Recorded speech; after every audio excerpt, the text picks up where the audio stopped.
What is the grindadráp? Very interesting name. Well, maybe there's some interesting facts behind it. We'll tell you that on this episode.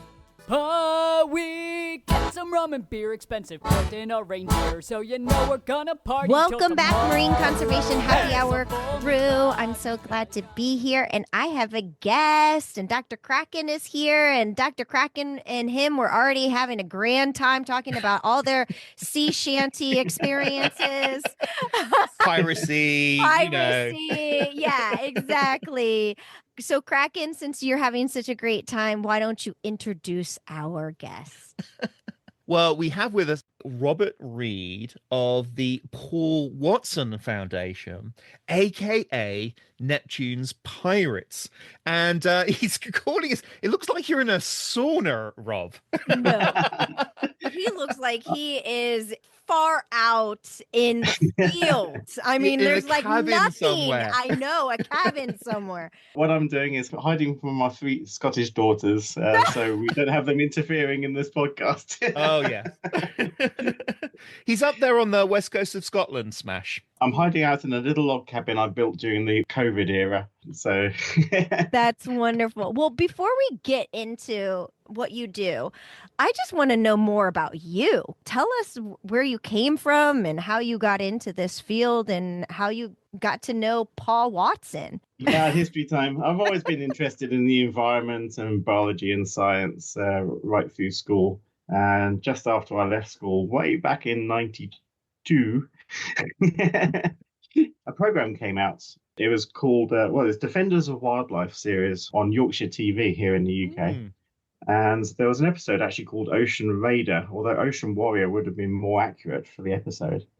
And on that episode on TV, I saw this extremely charismatic but determined conservationist, which was Captain Paul Watson, you know, in charge of this black painted ship who was out on the high seas enforcing all the regulations that nobody else was bothering to enforce, and occasionally having some collisions and confrontations with, you know, long-lining vessels and other people sort of decimating marine wildlife in supposedly protected areas. And I thought, wow, this guy is doing something really fantastic. And he was primarily in the US and Canada, and that got put to one side. But I did go on and study environmental science and applied biology and other things at university. And during the course of working at a university here in the UK in environmental science, Sea Shepherd UK came about in 2005. And in late 2006 or early 2007, I joined up as a volunteer and worked my way up, volunteered to a board member, and then in 2013 made the big jump of giving up my university career of 13 years working as an environmental scientist and to actually run the charity that I've been volunteering for so long. So I do come from an environmental science kind of background, but I kind of got a bit fed up of just doing research and wanted to be out doing something far more active. And being at the university. I absolutely totally there with you. I left academia as well to try and do something that had a bit more impact than producing papers that no one read. Yes, exactly.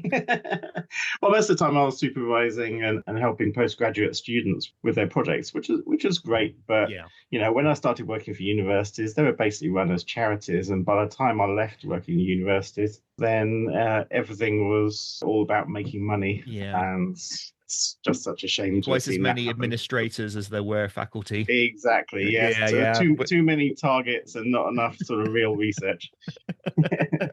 So there, joined Sea Shepherd UK, started our first sort of proper campaigns against the shooting of seals by wild salmon netsmen around Scotland, which is now where I live. And from then on, we've sort of expanded our campaigns to some issues around the UK, retrieving lost and discarded fishing gear, so a ghost net campaign around the UK, with all the standard beach cleans that you'd expect from a marine conservation group.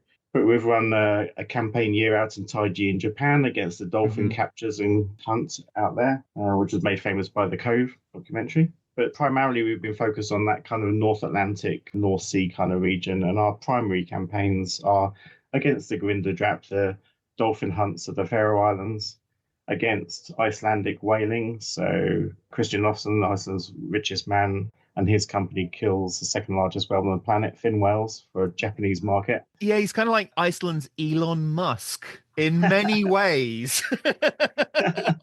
In many ways. Certainly highly disagreeable and not liked by the people, but very powerful and influential. And just like Elon Musk seems to have half the government in his pocket. So we're going to talk about the Grind in the Faroe Islands. And it always strikes me as really sad that this is happening, because the Faroes is somewhere I've always been fascinated to go because of this Nordic, partly Scottish, partly Irish, real sort of Atlantic frontier history that it has. Well, they certainly dispute the latter two of those because they think of themselves as pure Viking. Oh, no, they kidnapped. They've proven from genetics, they kidnapped loads of Scots and Irish. Oh, I know, but the joke in Iceland is that the Faroes are the Vikings who got seasick who couldn't make it all the way to Iceland. But yes, I mean, the drive hunts of, pilot whales and dolphins. Pilot whales are also dolphins. The pilot whales are the second largest dolphins. So the Faroes grindadráp is purely a dolphin hunt. That's been going on virtually since the islands were settled. But that doesn't mean it should be continuing in the 21st century. We have a situation in the Faroe Islands where there are 26 designated killing bays on this small group of islands where only 50,000 odd people live. So 26 designated killing bays where, on average, around 1,150 or so dolphins, that's pilot whales, and primarily pilot whales and Atlantic white-sided dolphins, are killed in the most sort of horrific, brutal kind of way possible. A hunt that involves the driving of a pod of dolphins and pilot whales, sometimes for hours. So that's just harassment, which would be illegal in the UK and many countries around the world. The whole EU, that'd be illegal. And then the killing of those animals by hand using spinal lances and knives on any one of those designated killing beaches. Again, hugely unprofessional kind of hunt.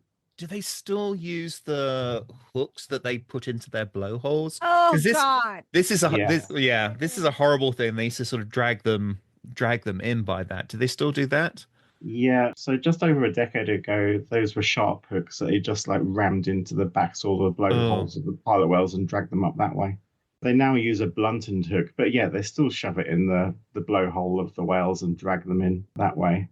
So the Faroes is part of Denmark, which obviously is part of Europe, which has got so many rules and regulations about animal welfare. How is this legal? I know. The problem here is the difference between Europe and the EU. Faroe Islands is indeed part of the Kingdom of Denmark, but it is in Europe, but not in the EU. If it was in the EU, these hunts would not happen at all because EU law states you can't even harass a cetacean or marine mammal. Certainly not drive entire pods to be killed by primarily 20-something-year-old Faroese young men who have sat through a 45-minute PowerPoint presentation on how to kill a 5-ton animal, because that's what their training is. So it's like if in the UK, if the UK was still part of Europe, but the Isle of Wight wasn't and could do whatever they wanted. Yes, it is kind of in that way. And Denmark are pretty afraid to intervene as well because the Faroese population is split almost exactly 50-50 on whether to become fully independent or stay part of the Kingdom of Denmark. And the Faroe Islands is a rich island nation as well. I mean, the fishing industry. Actually, fishing industry is. Yeah, over 90% of their income is fishing industry. That's why you get so many disagreements between Scottish fishermen and Faroese fishermen, because the Faroese fishermen are renowned for overfishing as well. But, the Faroe Islands is not a poor island nation. Their per capita income is right up there with all the Scandinavian countries, like Norway. There's zero poverty. There's no reason for these hunts to take place to feed these hungry remote islanders, which They market the Faroe Islands as being these sort of remote, unspoiled islands, but they are neither remote. They're only 230 nautical miles off the main coast of Scotland. And they certainly aren't unspoiled either, because they've actually decimated the wildlife. They had a unique species of seal on the Faroe Islands once, until they were totally exterminated. And the Faroe Islanders still conduct fulmar chick hunts and puffin hunts when the numbers are high enough. And of course, the grindadráp, which is it just makes no sense. There's so many issues around the hunts. You could hunt a puffin. I mean, really? It's like going out and hunting teddy bears or things like that. Well, I know, but the issues around the grind are actually far more than just an objectionable issue to the hunt itself. I mean, yes, it's absolutely cruel. It's harassment, it's cruelty. The killing is done in a very disorganized manner by unprofessional people. And we've filmed some absolutely horrific cruelty. There's no selection process involved. That even in Taiji in Japan, which, by the way, kills far less dolphins every year than the Faroe Islands does, even in Taiji in Japan, there's some selection, and occasionally they let animals go. That never happens in the Faroe Islands. The pod is spotted, it's driven in. You know, the traditional hunts would always have been in a rowing boat. People had spears and they drive the animals in so they could be killed on the beach. But these days, we're talking about sports fishing boats and jet skis and, high-powered rigid inflatable boats. And there's no chance for these pods to really escape anymore. Sebastian looks like she's about to burst into tears. I'm trying to not. Yeah. I'm listeing. It's hard for me to be a part of this. It's horrible spectacle. And, much of our footage is totally unwatchable. It's that bad. But the issues are far more than just the cruelty of it. I mean, yes, the whole pod is wiped out. The whole family group, that whole genetic pool. Oh my God. Is wiped out. So there's no discrimination. It doesn't matter whether they're adults, whether it's swimming calves. They're all killed. Pregnant females, all killed. So that's that genetic group gone every single time. That's that family gone. But what for? It's not to feed the islanders who are wealthy. They certainly don't need this food. And in fact, most people don't even eat it. Yeah. Oh, it's laden with cadmium and mercury and PCBs and all these other toxic chemicals. Exactly right. It's got methyl mercury, which is famous in the Faroe Islands as having affected the population. More than double the amounts as standard of anything that would be allowed to be eaten anywhere in Europe. If the dolphins killed in these hunts ever underwent sort of food testing standards, which they don't, by the way, because they have their own set of laws which govern these hunts. So the Faroese government is actually knowingly allowing, firstly, their population to be poisoned by eating this stuff. Children advice. Yeah, so even though they provided advice that, even if you're a healthy adult male, you should only have one portion of so many ounces a month. That's how toxic it is. But if you're planning to have children, or if you're already frail, you shouldn't touch it. If you're ever planning to have children, you just shouldn't eat it, because it's so heavily laced with mercury and heavy metals, PCBs, PFAs. So you've got to ask yourself, well, why is this hunt continuing? If they don't need it for food and it's toxic, why is it being done? And here's another thing. Even if you are a Faroe Islander who's a staunch defender of these hunts and claim it's your cultural heritage, because that's a big thing we hear from the Faroese, is they see it as their cultural heritage, although there's nothing traditional about these hunts these days. Sometimes they argue, it's sustainable because there's still plenty of pilot whales and dolphins out there, although they don't really know because the surveys are so old or so inaccurate that they don't truly know.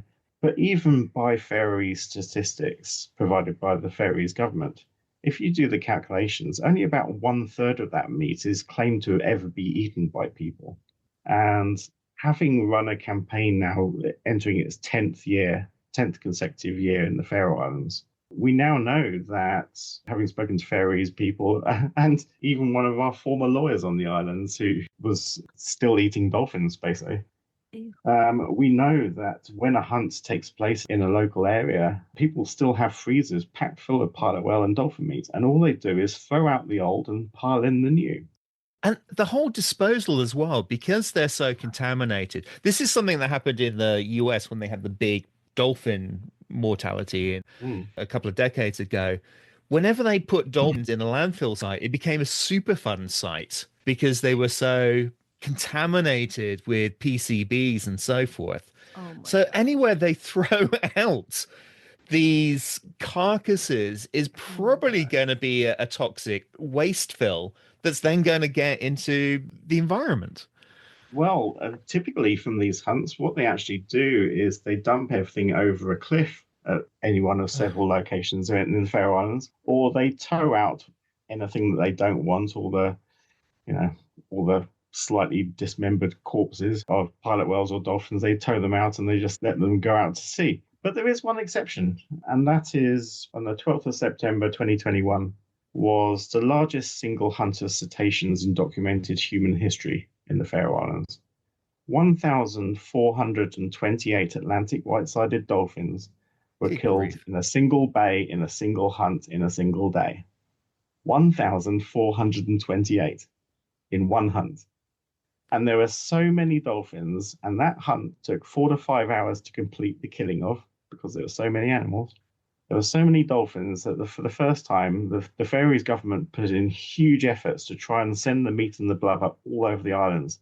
And there was still so much left and so many corpses with various butchered stages of so many dolphins that they couldn't tow them out or dump them off of cliffs because there's a risk of these washing up on Faroese beaches for months to come. So for the first time ever, they started loading them into a domestic waste incinerator. Oh, great! Because when you burn PCBs, they turn into dioxins, which are even more, which are even more toxic. Poisonous. Oh my goodness, that's just. So, I mean, it is utter madness. I mean, there's no necessity for this hunt. There's no need for the meat to feed the islanders. They don't need to survive off of dolphin meat. They have an incredible standard of living. They have shops far better stocked than the shops around me, just west of Glasgow in Scotland. Well, yeah, I know, that's Glasgow though. Iron Brew. Times, so. Iron Brew and Tunnock's tea cakes, yeah. And I mean, just to give you an idea, like the campaign, which is called Operation Bloody Fjords, run by us at Neptune's Pirates UK. During that time, we have documented, that is, photographed, filmed, and quite often live streamed to the internet, 77 grindadráp hunts, which, if you total it up, that's 5,977 animals killed. So we've got this campaign that's been going on a long time. And when we started, there was only about 3, 4, maybe 5 photographs of dolphins, very specifically dolphins, so Atlantic white-sided dolphins or bottlenose dolphins. There's only a handful of photos that existed. Now we have hundreds and thousands and hours of footage. We have enough footage for the whole world to see that shows the horrors of the grindadráp, how unnecessary it is, how cruel it is. We even sent one of our Danish crew members to do the training in the Faroe Islands. Oh my God. They have to do the hunts. And no joke, it was a 45-minute PowerPoint presentation in Faroese, which he didn't understand because he doesn't speak Faroese. And he just queued up for a license at the end, gave his details. They took a photo of him and sent him a license in the post so he could immediately take part in the Faroese hunts, not having a clue what they said in the PowerPoint presentation. Not that a 45-minute PowerPoint presentation is any kind of training for anybody to go and humanely kill a 5-ton pilot whale, for instance. Well, yeah, I mean, they're dangerous animals. When we did rescues, we were always told about how dangerous they were if they rolled over on you and they could break your legs. And plus also breathing out and the brucellosis and everything that they could give you when you're rescuing them. Absolutely. And a lot of our volunteers are also marine mammal medics with British Divers, Marine Life Rescue, who are great friends of ours. So we are totally aware of these issues. But I mean, a big shout out to our crew on Operation Bloody Fjords, by the way, because they're not standing back with, huge camera lenses. They've been in the water, sprayed with blood. They've gotten access to, when they've tried to hide the butchering of animals in buildings and things, they've even managed to get access to these places as well, posing as sort of slightly inquisitive tourists or hikers or anything else. And they've got all this footage despite, quite significant risk to them as well. And, they've put up a lot to get this, but we're at a stage where we've documented as much as we can. We've filmed everything. We've got nothing left to investigate. We now really need everyone to get behind this campaign and actually take action to end these hunts. And that's probably a really good place to, now we've depressed everyone, really good place to end this episode. And we'll have you back, Rob, for the next episode to talk about what can be done to try and get this stopped. Right. So thank you very much, Marine Conservation Happy Hour crew, for tuning in, and stay tuned for the next episode. Hey, Marine Conservation Happy Hour crew, don't forget to hit subscribe and follow us for future episodes. And also, refer us. We'd love it. We would also like to hear from you, so please contact us on social media, or you can email us about a topic that you're interested in hearing about. If you're interested in sponsoring this podcast, or you would like us to come visit your science facility and do a live episode, email us at info@absolutelysmashingllc.com. This podcast was edited and produced by Absolutely Smashing. The music is produced by Jolly Shore Leave. Thank you again for listening, and we couldn't do this without you. Thank you so much for being part of the Marine Conservation Happy Hour crew.